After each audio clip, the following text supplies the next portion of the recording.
Praise the Lord. கர்த்தருடைய பரிசுத்த நாமம் மகிமைப்படுவதாக.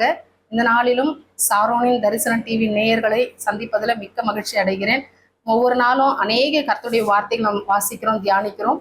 ஆனால் இந்த நாளிலும் நம்முடைய ஆண்டவராகிய இயேசு கிறிஸ்து இழந்ததை திரும்ப கொடுக்கிற தெய்வம் என்ற சொல்லி தலைப்பில் நம்ம ஒரு சில காரியங்களை பார்க்க போகிறோம். தேவனாகிய கர்த்தர் நம்மை இந்த வார்த்தைகளின்படியாக ஆசீர்வதிப்பாராக. நம்ம எடுத்து வாசிக்கலாம். யோவேல் எழுதின தீர்க்கதரிசன புத்தகம் 2ஆம் அதிகாரம் 26வது வசனத்தை நாம் வாசிக்க கேட்கலாம்.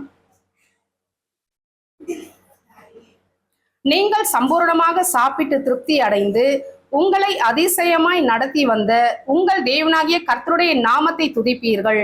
என் ஜனங்கள் ஒருபோதும் வெட்கப்பட்டு போவதில்லை. ஆமேன், ஹல்லேலூயா. நம்முடைய ஆண்டவராகிய கிறிஸ்து இயேசு நம்மை சம்பூர்ணமாய் ஆசீர்வதிக்கிற தெய்வம். நம்ம எதையெல்லாம் இழந்திருக்கிறோமோ நிச்சயமாகவே கர்த்தர் திரும்ப கொடுத்து நம்மை ஆசீர்வதித்து உயர்த்துகிற தெய்வம். தகப்பனானவன் தன்னுடைய பிள்ளைகளுக்கு இறங்குகிறது போல கர்த்தர் தமக்கு பயந்தவர்களுக்கு இறங்குகிற தெய்வமா இருக்கிறார். நம்மில் இரக்கமுள்ள தேவன் நாம் ஆசீர்வாதமாய் இருக்க வேண்டும் என்பதற்காகவே தேவன் நம்மை அழைத்தார், நம்மை ஆசீர்வதித்தார், நம்மை தெரிந்தெடுத்திருக்கிறார். வேதம் சொல்கிறது, என்னாகமம் 24ஆம் அதிகாரம் 1வது வசனத்திலே, இஸ்ரவேலை ஆசீர்வதிப்பதே கர்த்தருக்கு பிரியம் என்று சொல்லி நம்முடைய தேவன் நம்மை ஆசீர்வதிக்கிற தெய்வம். எல்லாவற்றிலும் நம் ஆசீர்வாதமாக சம்பூர்ணமாக சம்பிரமமாய் வாழ்ந்து திருப்தியாய் இருக்க வேண்டும் என்று சொல்லி நம்முடைய தேவாதி தேவன் விரும்புகிறார். ஆமேன். வேதம் சொல்கிறது, உங்களை அதிசயமாய் நடத்தி வந்த உங்கள் தேவனாகிய கர்த்தருடைய நாமத்தை துதிப்பீர்கள். கர்த்தரை துதிப்பதற்காகவே தெய்வம் நம்மை தெரிந்தெடுத்திருக்கிறார். ஒருவேளை நம்ம துதிக்கிறோம், ஜெபிக்கிறோம், ஆராதிக்கிறோம், ஆனாலும் ஏன் எனக்கு இந்த ஆசீர்வாத குறைவு, நான் இதெல்லாம் இழந்துட்டேன், ஏன் எனக்கு இப்படிப்பட்ட காரியங்கள்லாம் நேர்ந்தது என்று சொல்லி நம்ம சோர்ந்து போயிருக்கலாம். சோர்ந்து போக வேண்டாம். கர்த்தர் நிச்சயமாகவே நம்மை ஆசீர்வதிக்கிற தெய்வம். சொல்றாரு, நான் உங்களிடத்தில் அனுப்பின என் பெரிய சேனையாகிய வெட்டுக்கிளிகளும் பச்சை கிளிகளும் முசுக்குட்டை பூச்சிகளும் பச்சை புழுக்களும் பட்சித்த வருஷங்களின் விளைவை உங்களுக்கு திரும்ப அளிப்பேன் என்று சொல்லி நம்முடைய தெய்வம் திரும்ப கொடுக்கிற கர்த்தர். தேவாதி தேவன் இந்த 25ஆம் வசனத்துல யோவேல் எழுதின தீர்க்கதரிசன புத்தகத்துல 2ஆம் அதிகாரத்துல கர்த்தர் தெளிவாய் சொல்லுகிறார், நான் திரும்ப அளிப்பேன் என்று சொல்லி. நம்முடைய ஆண்டவர் வாக்கு மாறாதவர். அவர் சொன்னார்னா சொன்னதுதான். மனுஷங்களாம் வாக்கு மாறிடுவாங்க, சொல்லுவாங்க, ஆனா செய்ய மாட்டாங்க, மறந்துடுவாங்க. நம்முடைய ஆண்டவர் நம்மை மறக்காதவர், நம்மை நினைந்தருளி ஆசீர்வதிக்கிற கர்த்தர். நம்முடைய வாக்கு தத்தங்களை கர்த்தர் நிறைவேற்றி கொடுக்கிற வல்லமையின் தேவனாய் இருக்கிறார். அவர் சொல்றாரு, உங்களுக்கு திரும்ப அளிப்பேன் என்று சொல்லி நிச்சயமாகவே கொடுக்கிற தெய்வம். இன்னொரு வசனத்தை கூட நம்ம எடுத்து வாசிக்கலாம். சங்கீதங்களின் புத்தகம் 23ஆம் சங்கீதம் 3வது வசனத்தை வாசிக்கலாம். அவர் என் ஆத்துமாவை தேற்றி தம்முடைய நாமத்தின் நிமித்தம் ஆமென் என்னை நீதியின் பாதையில் நடத்துகிற தெய்வம். நம்ம ஒருவேளை சோர்ந்து போய் நம்ம துவண்டு போய் வேதனையோடு கலக்கத்தோடு கூட இருக்கலாம். ஆனா வேதம் சொல்லுகிறது, கர்த்தரின் ஆத்துமாவை தேற்றுகிறவர். ஆமென். கர்த்தர் நம்மை தேற்றி ஆசீர்வதித்து இழந்து போன அத்தனை திரும்ப கொடுக்கிற வல்லமையின் ஆண்டவராய் இருக்கிறார். வேதாகமத்துல அருமையான ஒரு சகோதர குறிச்சம் வாசிக்கலாம். லூக்கா எழுதின சுவிசேஷ புத்தகம் 19ஆம் அதிகாரம் 10வது வசனத்தை வாசிக்கலாம். இழந்து போனதை தேடவும் ரட்சிக்கவுமே ஆமென். எதையெல்லாம் இழந்து போனோமோ அதை தேடி ஆசீர்வதித்து கொடுக்கிற தெய்வம் நம்முடைய ஆண்டவராய் இருக்கிறார். அல்லேலூயா. ரட்சிப்பை கொடுக்கிற தெய்வம். நம்ம இதே லூக்கா 19ஆம் அதிகாரம் 3வது வசனத்திலிருந்து நாம் வாசித்து பார்த்தோம் என்று சொன்னால், இயேசு எப்படிப்பட்டவரோ என்று அவரை பார்க்க வகை தேடினான். யார் வகை தேடினான் சொல்லி பார்த்தோம் என்று சொன்னால் 2வது வசனத்துல சொல்லப்பட்டு இருக்கிறது, ஆயக்காரருக்கு தலைவனும் ஐஸ்வர்யவானுமாய் இருந்த சகேயு எண்ணப்பட்ட ஒரு மனுஷன் இயேசு எப்படிப்பட்டவரோ என்று அவரை பார்க்க வகை தேடினான். அவன் குள்ளனானபடியால் ஜனக்கூட்டத்தில் அவரை காணக்கூடாமல் அவர் போகும் வழியில் முன்னாக ஓடி அவரை பார்க்கும்படி ஒரு காட்டத்தி மரத்தில் ஏறினான். இயேசு அந்த இடத்தில் வந்தபோது அண்ணாந்து பார்த்து அவனை கண்டு, சகேயுவே, நீ சீக்கிரமா இறங்கி வா,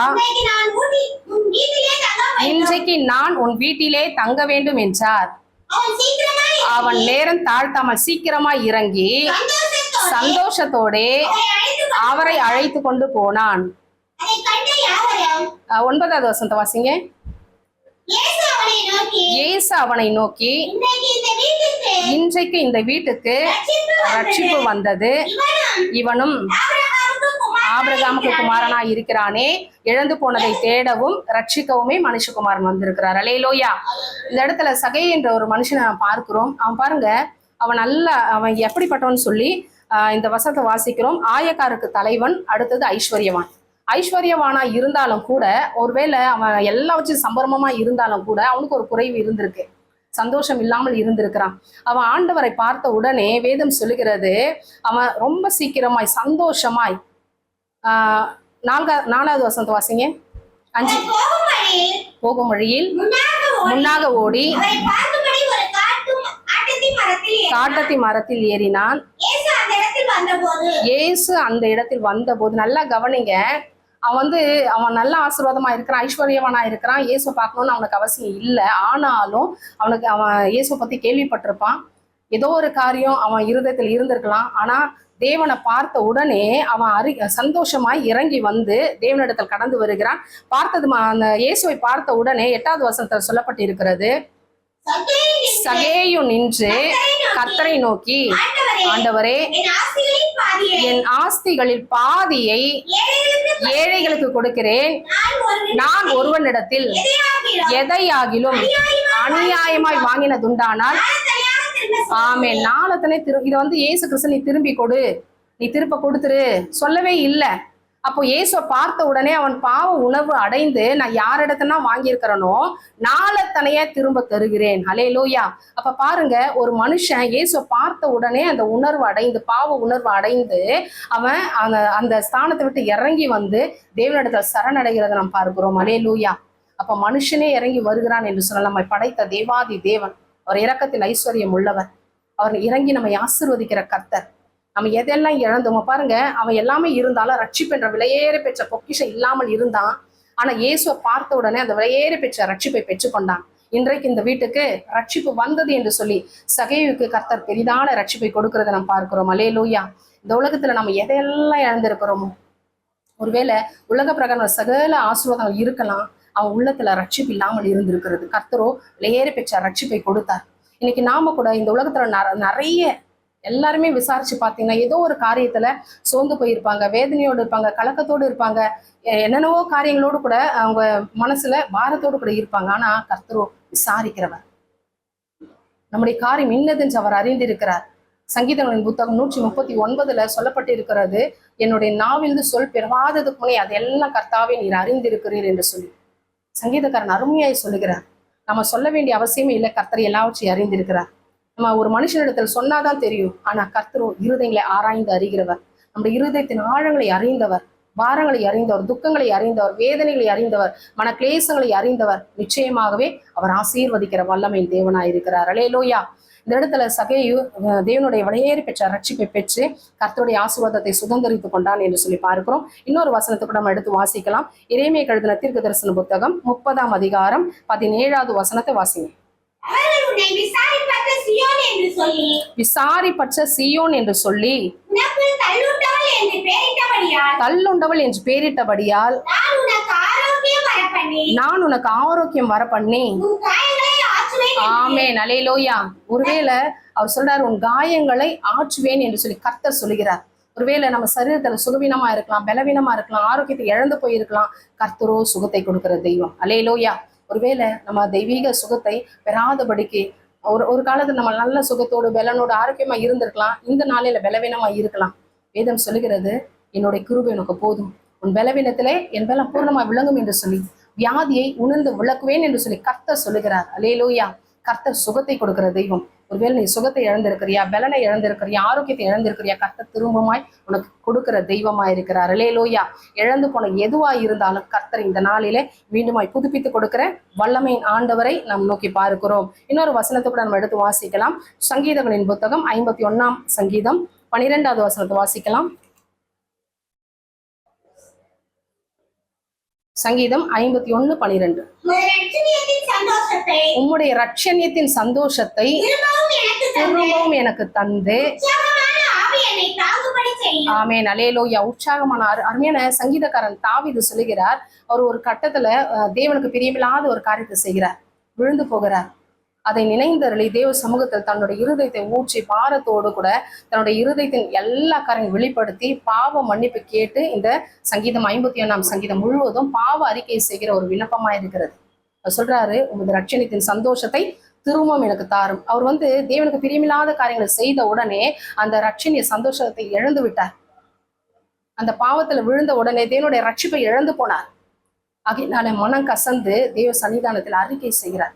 கர்த்தரோ மன்னிக்கிற தெய்வம். ஒருவேளை நம்ம உலக பிரகாரம் அசுசியான காரியங்களில விழுந்து போயிருக்கலாம்.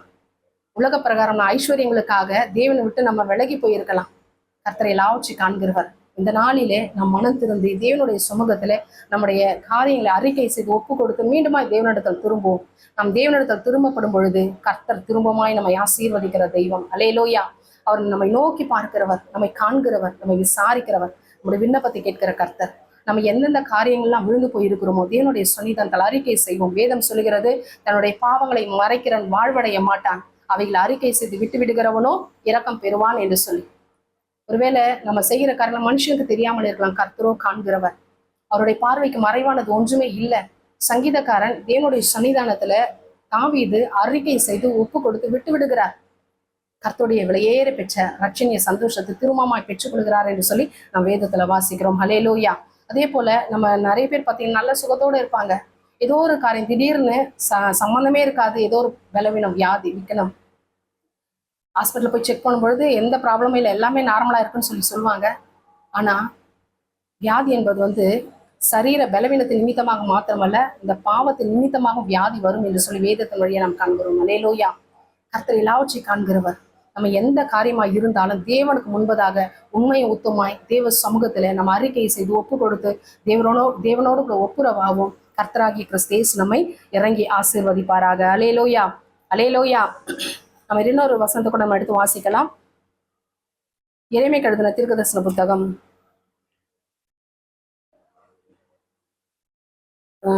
யோவானுக்கு எழுதின புத்தகம், சுவிசேஷ புத்தகம் 14ஆம் அதிகாரம் 27வது வசனத்தை வாசிக்கலாம். சமாதானத்தை உங்களுக்கு வைத்து போகிறேன், என்னுடைய சமாதானத்தையே உங்களுக்கு கொடுக்கிறேன். தேவனுடைய சமாதானம் இந்த உலகம் கொடுக்கிற பிரகாரமாக அல்ல. நான் உங்களுக்கு இந்த உலகம் கொடுக்கிற பிரகாரம் சமாதானம் கொடுக்கிறது இல்லை என்று சொல்லி கர்த்தர் அவர் சொல்றாரு, என்னுடைய சமாதானத்தை உங்களுக்கு வைத்து விட்டு போகிறேன் என்று சொல்லி. அல்லேலூயா. இன்னைக்கு யாருமே இப்படிப்பட்ட வார்த்தையை சொல்லவே முடியாது. இன்னைக்கு எத்தனை பேர் இந்த சமாதானத்தை தேடி அங்கு இங்கு அலைந்து திரிகிறாங்க. உலக பிரகாரம் அநேக காரியங்களை தேடி நாடி ஓடுறாங்க. ஆனா எல்லாமே பாத்தீங்கன்னா குறிப்பிட்ட நேரம் வரைக்கும் தான், 10 நிமிஷம், 15 நிமிஷம், 2 மணி நேரம், 1 மணி நேரம். ஆனா தேவனாகிய கர்த்தர் கொடுத்தாருன்னா அது மெய்யான சமாதானம். அல்லேலூயா. கர்த்தர் கொடுத்தாருன்னா மெய்யான விடுதலை. ஒரு காலகட்டத்துல நாங்களும் ஆண்டவராக இயேசு கிறிஸ்துவை அறியாத பொழுது அநேக காரியங்களில துக்கமாய், வேதனையாய், சமாதானம் இல்லாம, சந்தோஷம் இல்லாம, எல்லா ஆசீர்வாதங்கள் இருந்தாலும் சந்தோஷம்னா என்னன்னு தெரியாத ஒரு வாழ்க்கை வாழ்ந்தோம். வியாதியில கடந்தோம், பலவீனத்துல கடந்தோம். கர்த்தரோ எங்களை தேடி வந்தார். அடியாளை கூட கர்த்தர் தேடி வந்து 15 வருஷமா வியாதியில கடந்த என்ன கர்த்தர் தூக்கி எடுத்து பரிபூர்ணமான தெய்வீக சுகத்தை கொடுத்து இந்த நாளில எந்த ஒரு வியாதி விக்ரம் இல்லாதபடிக்கு சுகத்தோடு பலனோடு ஆரோக்கியமாய் கர்த்தர் வைத்திருக்கிறார் என்று சொன்னால் கர்த்தருடைய பெரிதான கிருபை. அல்லேலூயா. ஒருவேளை எப்படிப்பட்ட காரியமா இருந்தாலும் நம்ம இழந்து போன அத்தனை கர்த்தர் திரும்ப கொடுக்கிற தெய்வம். அவருடைய பாதத்தை நாம் கூடி வரும் பொழுது, அவரை நோக்கி நாம் பார்க்கும் பொழுது கர்த்தரே நமக்கு சமாதானத்தை கொடுக்கிற தெய்வம். அந்த சமாதானம் இந்த உலகம் கொடுக்கிற பிரகாரமாக அல்ல. அது கொஞ்ச நேரம் இருக்கும், அப்புறம் மறைந்து போகும், இல்லாமல் போகும். ஆனால் கர்த்தரோ என்னுடைய சமாதானத்தையே உங்களுக்கு கொடுக்கிறேன் என்று சொல்லுகிறார். அல்லேலூயா. இன்னொரு வசனத்தை கூட நம்ம எடுத்து வாசிக்கலாம். யோபுக்கு எழுதின புத்தகம் 42ஆம் அதிகாரம் 10வது வசனத்தை நம்ம வாசிக்கலாம். ஆமென்.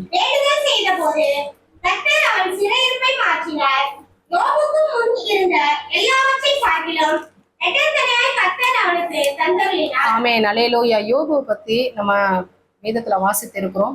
யோபு எல்லாவற்றையும் சம்பரமாய் வாழ்ந்து எல்லாவற்றையும் ஆசீர்வதிக்கப்பட்டிருந்த மனுஷன்.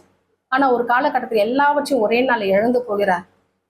ஆனா இழந்தாரு. இந்த 10வது வசனத்தில் சொல்லப்பட்டு இருக்கிறது, யோபு தன் சிநேகிதருக்காக வேண்டுதல் செய்த பொழுது, நம் எந்த நிலையில இருந்தாலும் நம்ம எந்த சூழ்நிலையில இருந்தாலும் ஜெபத்தை விடவே கூடாது, கர்த்தரை விட்டு விலகவே கூடாது. அல்லேலூயா.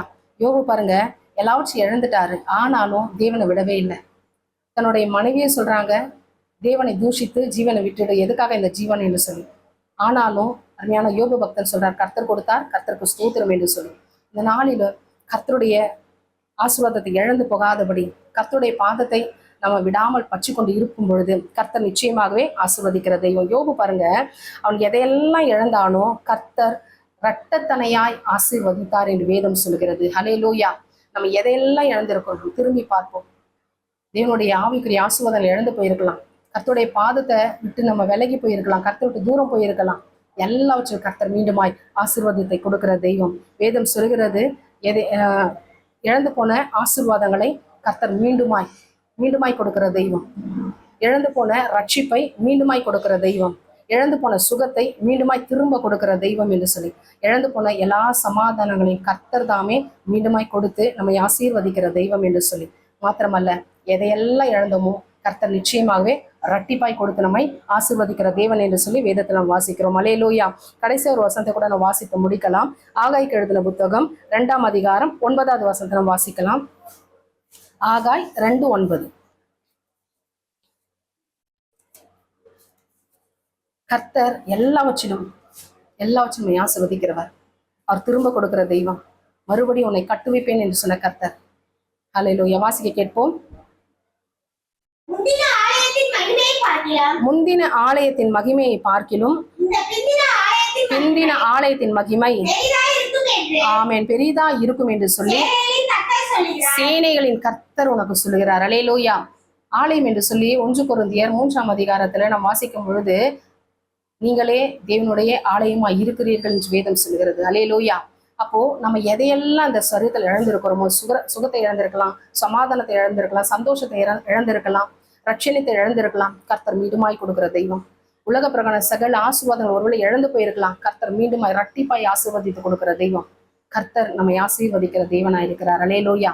கர்த்தரை நாம் நோக்கி பார்க்கும் பொழுது, ஏன்னா வேதம் சொல்கிறது, இஸ்ரவேலை ஆசீர்வதிப்பதே கர்த்தருக்கு பிரியம் என்று சொல்லி. அல்லேலூயா. கர்த்ததாமே நம்மை நினைந்தருளி ஆசீர்வதிப்பாராக. கர்த்தர் எல்லாவற்றிலும் ஆசீர்வதிக்கிறவர். அவர் வல்லமையின் ஆண்டவர், அவர் மகத்துவம் உள்ள தெய்வம், அவர் மாறாத ராஜன். அல்லேலூயா. நம்முடைய சகல காரியங்களை ஆராய்ந்து அறிந்தவர், நம்முடைய சகலவற்றில் ஆசீர்வதித்து உயர்த்துகிற தேவன். அவர் சர்வவல்ல ஆண்டவர். அவரை நோக்கி பார்த்த யாரா இருந்தாலும் வெட்கப்பட்டு போகாதபடிக்கு, அல்லேலூயா, அவர் சொல்றாரு, என் ஜனங்கள் வெட்கப்பட்டு போவதில்லை. எந்தெந்த இடத்துல வெட்கப்பட்டு போகணுமோ அந்தந்த இடத்துலயே கர்த்தர் மீண்டுமாய் திரும்ப ஆசீர்வதித்து தலை உயர்த்துகிற நம்முடைய ஆண்டவரை நாம் நோக்கி பார்ப்போம். கர்த்தர் நிச்சயமாகவே நம்மை ஆசீர்வதிப்பாராக. நம்ம எல்லாரும் இருக்கிற இடத்திலே தலைகளை தாழ்த்தி கண்களை முடிச்சு வீப்போம். பரிசுத்த பரலோக பிதாவே, உண்மை நன்றி செலுத்தி உண்மை துதிக்கிறோம், ஸ்தோத்திரிக்கிற ராஜா. ஆசீர்வதிக்கப்பட்டதான இந்த வேலையில என் தேவனாகிய கர்த்தர் இழந்து போன அத்தனையும் மீண்டுமாய் திரும்ப கொடுக்கிறவர் என்று வேதத்தை நாம் வாசிக்கிறோம். நாங்கள் எதெல்லாம் இழந்து போயிருக்கிறோமோ, ஒருவேளை சரீரத்துல சுகத்தை இழந்திருக்கலாம், பலவீனத்தோடு கூட இருக்கலாம், பலனை இழந்து போயிருக்கலாம், சந்தோஷத்தை இழந்து போயிருக்கலாம், சமாதானத்தை இழந்து போயிருக்கலாம், ஆசீர்வாதங்கள் இழந்து போயிருக்கலாம், ஆவிக்கிற ஜீவியங்களை சகல ஆசீர்வாதம் இழந்து போயிருக்கலாம். கர்த்தாவே, ஒரு விசையாய் நீர் கண்ணோக்கி பார்த்து மீண்டுமாய் புதுப்பித்து கொடுக்கிற தெய்வம். மீண்டுமாய் புதுப்பிப்பீராக. புதிய சுஷியாக, புதிய படைப்பாக, புதிய ஆசீர்வாதம் நிரப்ப வேணுமாய் ஸ்தோத்திரிக்கிறோம். இதோ நான் சகலத்தை புதிதாக்குகிறேன் என்று சொன்னீரல்லவா ராஜா.